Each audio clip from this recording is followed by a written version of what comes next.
दोस्तों, मैं डॉक्टर हिमांशु रॉय सृजन फर्टिलिटी क्लिनिक पटना में कार्यरत हूँ।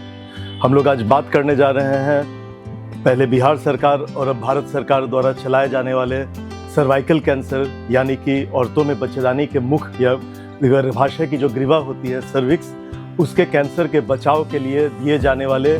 टीकाकरण के बारे में, जो कि अब 14 साल की बच्चियों को मुफ्त में सरकारी स्वास्थ्य केंद्रों में दिया जा रहा है।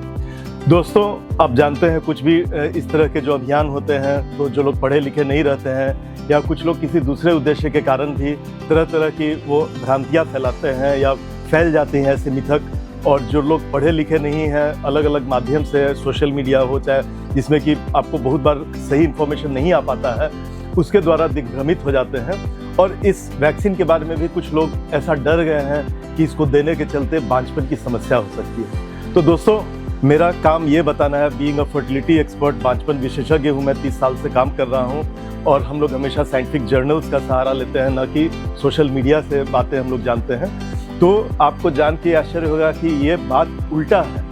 ये जो वैक्सीन होती है जो बच्चियों को दी जाती है, लोगों को जो डर था कि इससे फ्यूचर में बांझपन होगा, तो एक बात इसका उल्टा है, ये बांझपन को बचाता है।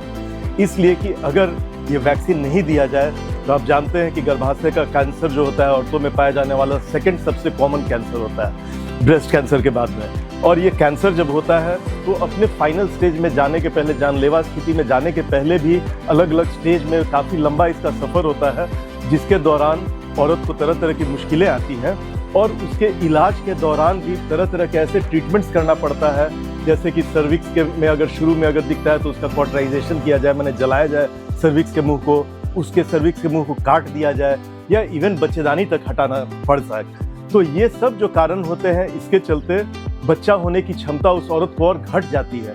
अगर उस बच्चेदानी के मुंह को अगर अर्ली कैंसर डिटेक्ट भी हो जाए और उसको हम लोग ट्रीटमेंट करते हैं तो वो बच्चा वो गर्भाशय में टिक नहीं पाता है, प्रीटर्म लेबर हो जाता है और बच्चा ठहरने में भी दिक्कत होता है। तो ऐसा कोई भी रिपोर्ट जो है, कोई अगर जो आया भी कोई स्टडीज़ की शायद इसका कोई कोरिलेशन हो सकता है, तो बाद में साइंटिफिक स्टडी करके उसे देखा गया WHO के भी द्वारा और भी विश्व में बहुत सारे जगह पे जहाँ पे कि बहुत दिनों से इस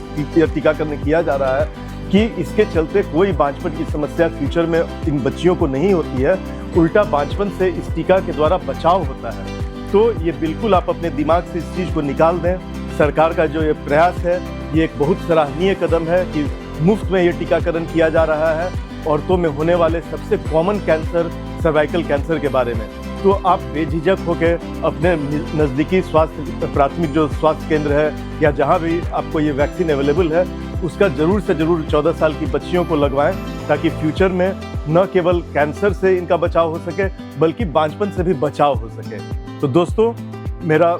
मुझे लगता है कि आप ये पूरी तरह से समझ गए होंगे। अगर इसके बावजूद आपको अगर किसी तरह की शंका हो तो आप बिल्कुल आके हम लोग से संपर्क कर सकते हैं, ताकि इससे मिलता जुलता कोई भी अगर भ्रांति हो तो आपको हम लोग दूर कर सकें। धन्यवाद।